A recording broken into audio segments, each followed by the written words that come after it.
Well, welcome back, everybody, to another episode of the Raise Your Bars podcast. I'm Al Rattan, along with my good friend Chris Baker from sunny Florida. Chris, how was your New Year's? New Year was good, quiet, but spent with family, just enjoying. It's sunny Florida, but it's cold Florida at the moment. Cold for Florida, not Cold for cold for Florida. anywhere else, but Okay, cold for fair enough. Florida. But no, Yeah. New Year's is good, and so full of optimism and looking forward to a fantastic 2024. How about you? You know what? I feel the same way. I think I put a post out on social media saying 2024 is going to be incredible. And I'm just holding, as one of our mentors, Paul Martinelli would say, hold that image, right? I'm holding the Yep. image for 2024 being an incredible year.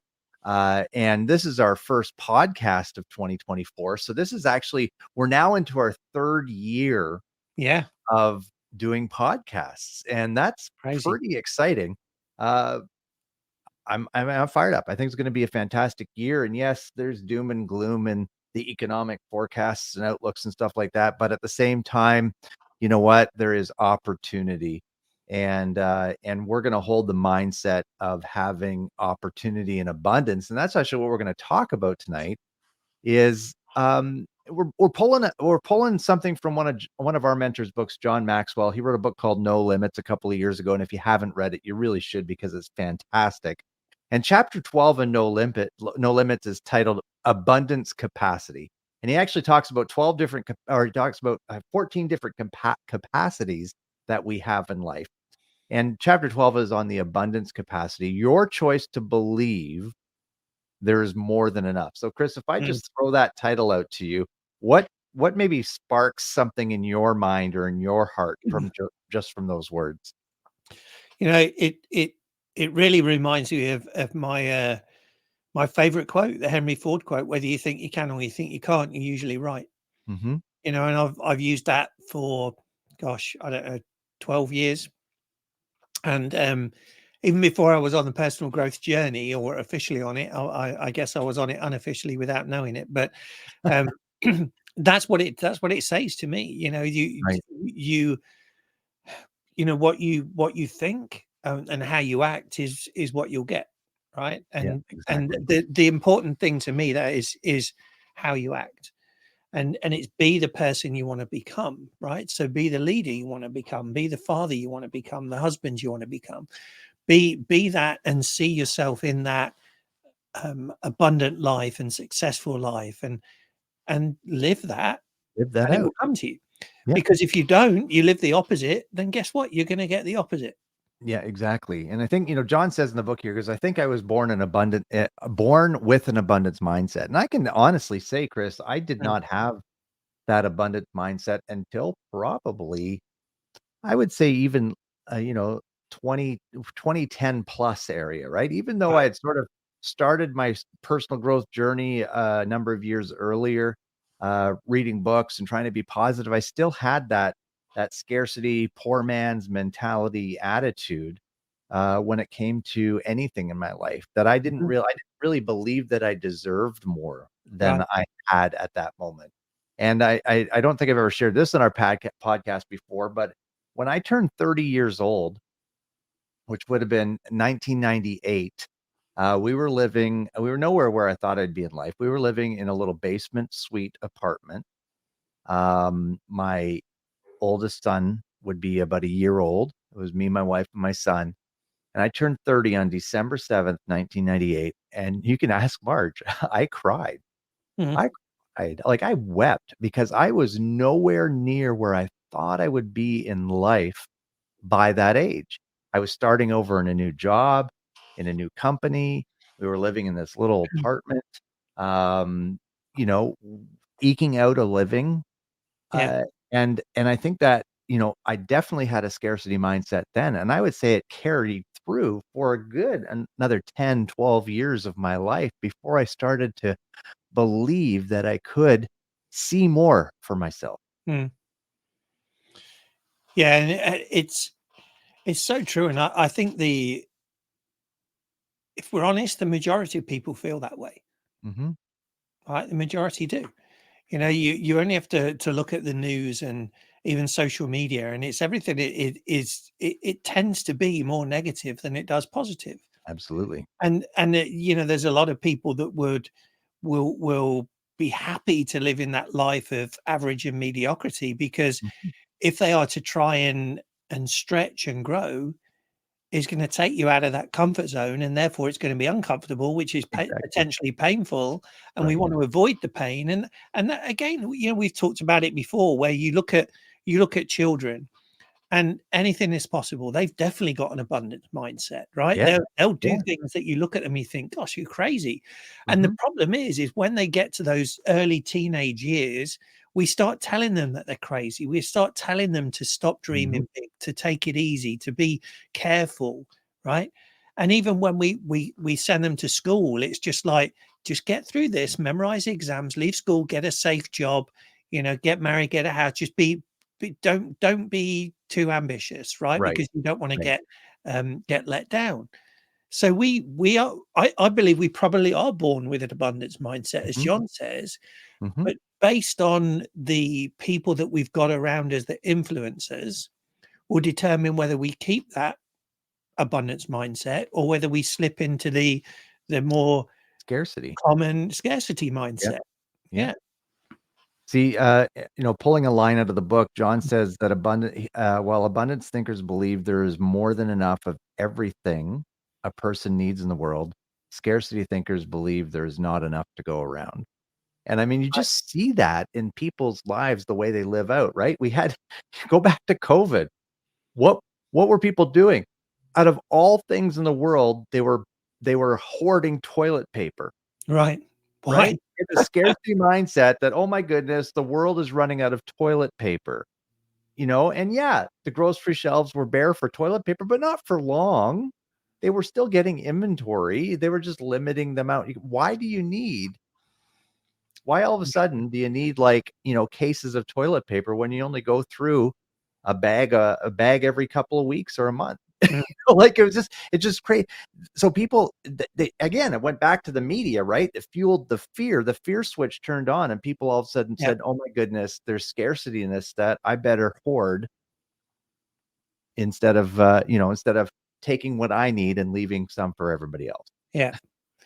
Yeah, it's almost like you know, I know in the I wasn't around in the Second World War, but you know, my grandparents that would tell me stories of rations, right? Mhm. And so things were rationed, and you think, okay, well, that's probably a more sensible way of doing things, Right. right? Instead of saying you can go and get a trolley full of toilet paper, just give people 4 rolls, 6 rolls, whatever, right? I Mhm. mean, how we don't want to go down this this route, but No.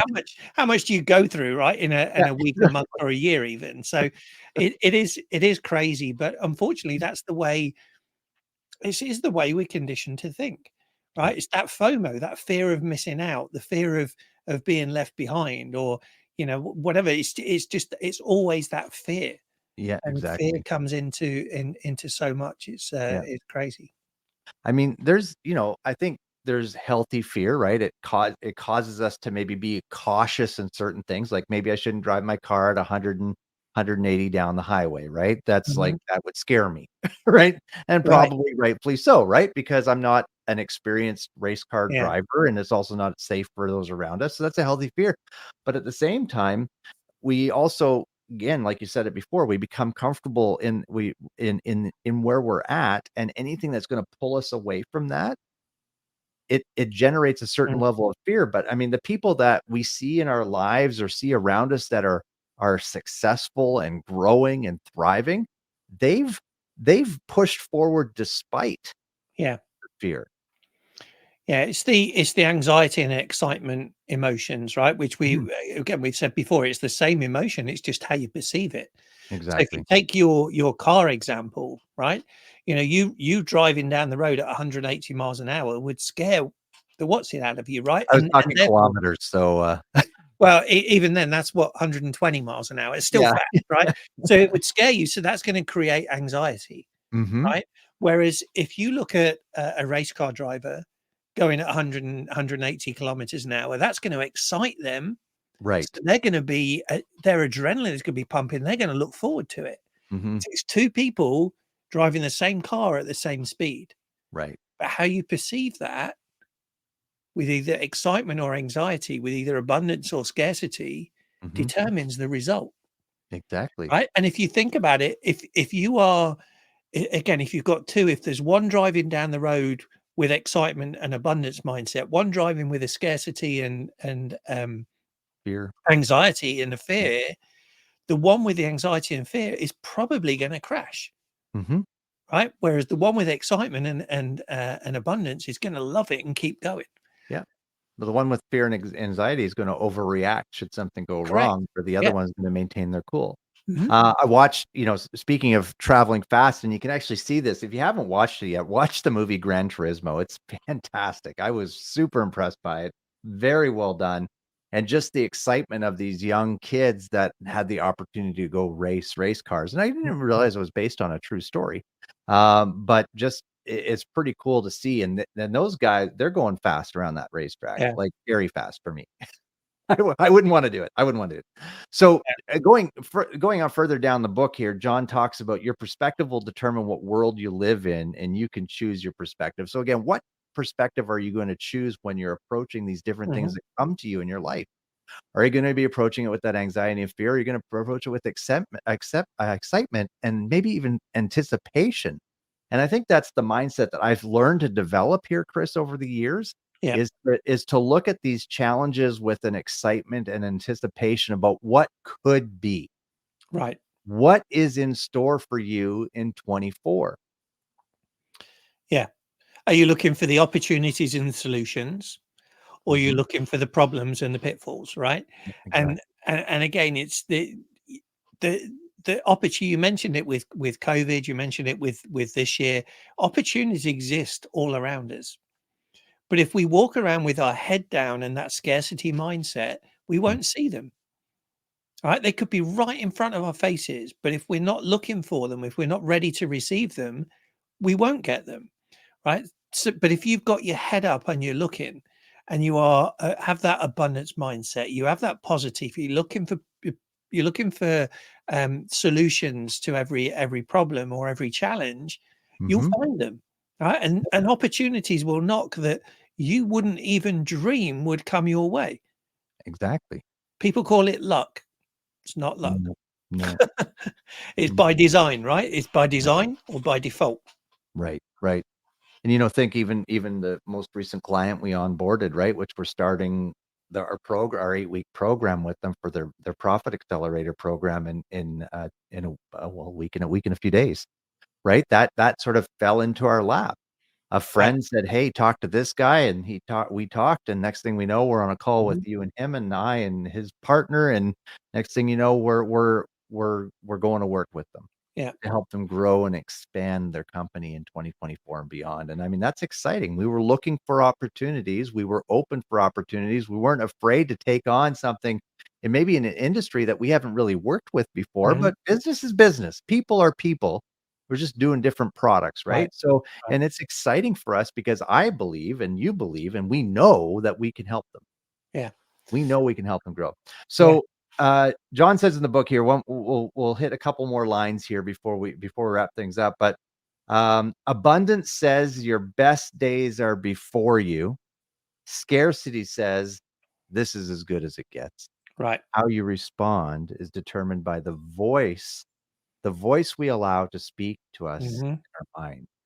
Yeah. What are we And allowed? the voices we listen to with the people we associate with as well, right? Absolutely. That's where the Um, power of the inner circle comes in too. yeah. I mean, let's look outside out of the windshield, right? Mhm. That is 25 times bigger than the rearview mirror. Right, Yeah. so spend 25 more times looking forward than you are looking backwards. And you need to look backwards, as we said before, because you should be reflecting on what's gone and Mhm. learning from things that went well and things that didn't go so well, and then adapting and moving forward, right? But and to move forward, you have to be looking forward. Otherwise, you'll trip over. Exactly. I'll let you in a little secret. So, folks, I'm a person of faith, so I'm actually bringing the message at my church this Sunday morning. And Chris, I'm using your line in there. I say a good friend of mine always talks about the windshield being larger than the rearview mirror for a reason. Yeah, And so I'm using that in my message this Sunday to encourage people to really embrace 2024. So my whole thing is a new year, new you. This is the title of my Hmm. message, and it's really about people embracing, you know, what in this case, what God has in store for them in 2024 and beyond, and really pushing in and moving into that, getting out of this Yeah. scarcity mindset of, that's just going to be more of the same of 2023, or it's going to be excellent. And I believe it's going to be Mm. excellent. And so do you. It's So your choice at the end of the day, right? If you believe it's going to be more of the same, it will be. exactly, exactly. Yeah. So one last point here that John talks about is scarcity. He says scarcity lives on the other side of no, meaning people stay where it's safe, while abundance lives on the other side of yes, meaning they'll try something new. Hmm. Try something new. Yeah. Man, it's a great book. It's a Yeah. great book. We're just pulling a few lines out of it here tonight, folks, to Yeah. talk about it. But if what does that say to you? Well, again, another quote, and I use it a lot. I can't remember who said it, but if you always do what you've always done, you'll always get what you've always gotten, right? So, if you want different results, you've got to do different actions, Mm-hmm. right? If you do the same thing over and over again, expecting different results, that's the definition of insanity. So, what do you want for your life? Are you going to accept mediocrity, or are you going to rise? Never. Again, it's in where is it up here in my book, right? The initial thing in there. Are you ready to rise to the greater expectations of your inner self? Right? It's that. Are you listening and prepared to accept what other people tell you is your reality, or are you prepared to go with what your reality can be, right? Right. And Yeah. be that person today. Mm-hmm. And if no just means not yet, means you weren't ready, right? Mm-hmm. So what are you going to do? Get Right? ready. How are you going to prepare? Yeah. And Get then ready then be so for ready. when the next time comes. Yeah. Exactly. I think 2024 for us, Chris, is just it is really truly a year of opportunity. And obviously, Mhm. folks, everybody that we come into contact with, we want to be an encourager and uplifter of others. And if you're hearing this episode tonight, set aside, reflect on 2023, Yeah. the wins, the losses, the hurts, right? What did you learn through those things? Mm. And look forward to 2024 with the anticipation of the abundance that can be Right. there for you. Stop listening to the scarcity mindset people. Uh-huh. And I actually talk about this in my message. I sat down with somebody. It was a group, and I sat down beside someone, and they started talking, and everything out of their mouth for the entire time I was sitting there was bashing people, bashing businesses, bashing government, negative, negative. And I made an excuse, and I got up and I moved, I changed seats. Don't blame you. Yeah. I was like, I was, it was 5 minutes. I was exhausted. Like it sucked everything, all life out of me. Draining. Yeah. It's draining. And it's like, I do not want to be around people like that. And No. I'm not going to be around people like that. Doesn't mean I have a bad day once in a while. Maybe do I fall into that scarcity mindset Oh. occasionally? Yes, we all do. Mhm. We all do. But I'm not going to live there. No. There's so much more. Yeah. So much Yeah, more. and I think we probably need to fall into that every now and again, right? Just to reground Sometimes. ourselves, and but the difference is with our level of awareness, we catch it, right, and Exactly. catch it a lot quicker than maybe we used to. Mhm. And I do that. I do, even today. I like reacted a little bit at work to something, and then I sat down and I was like, really, why am I doing that? Why? And then you get over it, and you move forward. Mhm. Um, Let me share just one thing. I know we're Yeah, sort of please. out of time a And little then bit. share and then give our challenge out to our Well, listeners. this is probably a share and a challenge, right? Okay. So I was talking to one of my team the other day, and I was asking what where do you see your future? What do you want to be doing? What sort of job do you want to be doing, right? Mhm.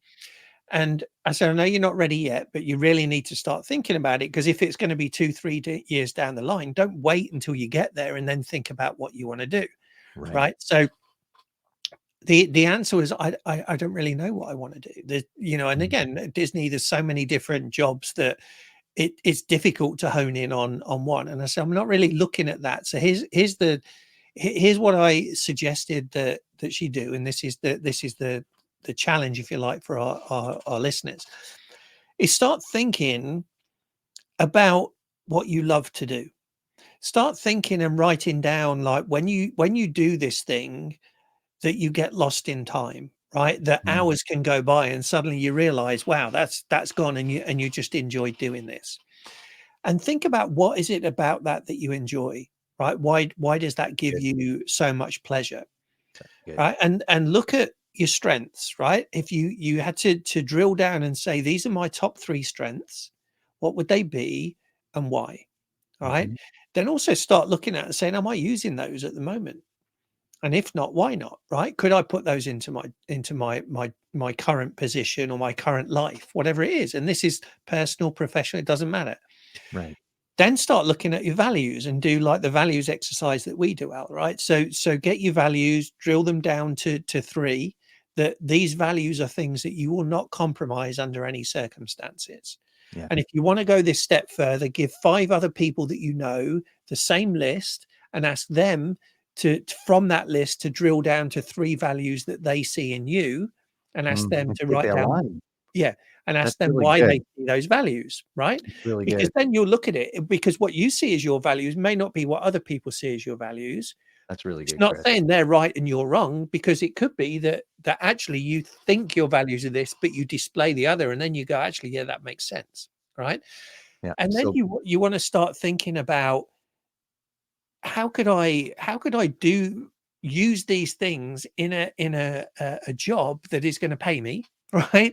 mhm. Pay me a living, but it means that I enjoy going to work. I look forward to it, Yeah. right? And do you want to work? Do you want to be a leader? There's nothing wrong if you don't, right? You may want to be an hourly cast member or an hourly employee. Right. You may want to start a business. You may want to be a leader. You may want to be a manager or a project manager and not have a team, or you may want a team. Mhm. Start thinking about those things, and then you form in a picture of where your strengths and abilities are, and then you create that vision that we've talked about before. If you could design and create your ideal life, what would it look and feel like? Where Mm. would you be living? What would you be doing for a living? Who would be in your life? Where would you go on holiday? What cars would you own? What would you do for a living, and how, would you, what what difference are you going to make by doing that to yourself and to other people? So there's a ton of stuff there, right? And it Yeah. starts with really looking at, again, what makes you happy, what makes you sad, and why. Right? Right. And then do more of what makes you happy, do less of what makes you sad. Mhm. Look at your strengths, live in your strength zone. You should have probably 2 or 3 areas of opportunity as well, which are not weaknesses. They're areas that you can strengthen to become Yeah. strengths. Yeah. And then when you know what your weaknesses are, you need to partner with somebody else that's strong in those areas of weakness, because you don't want to be working in those. You won't enjoy life if you're working in that Right. area. Yeah. All right. Yeah. That's So you really probably need to rewind and listen back to that listen again, to that because again. There's a I lot of direction understand there, it. but Yeah. but at the same time, it's a lot, but it's valuable stuff if you'll actually go out and spend some time Yeah. working on that over the next couple weeks. You don't have to do it now. You don't have to do it now, No. but do it at some point in time over the next few weeks so you can start figuring out where you need to be and go and make 2024 your best year yet, because it can be. It can be. Yep. So, anyone, hey, so thanks for listening to the Raise Your Bars podcast. We really appreciate it. If you got value out of this, then please share it with friends, family, coworkers, and also um, reach out to find us on social media. You can go search Raise Your Bars on Facebook and look for Legacy Creators, which is for men 40 years and older.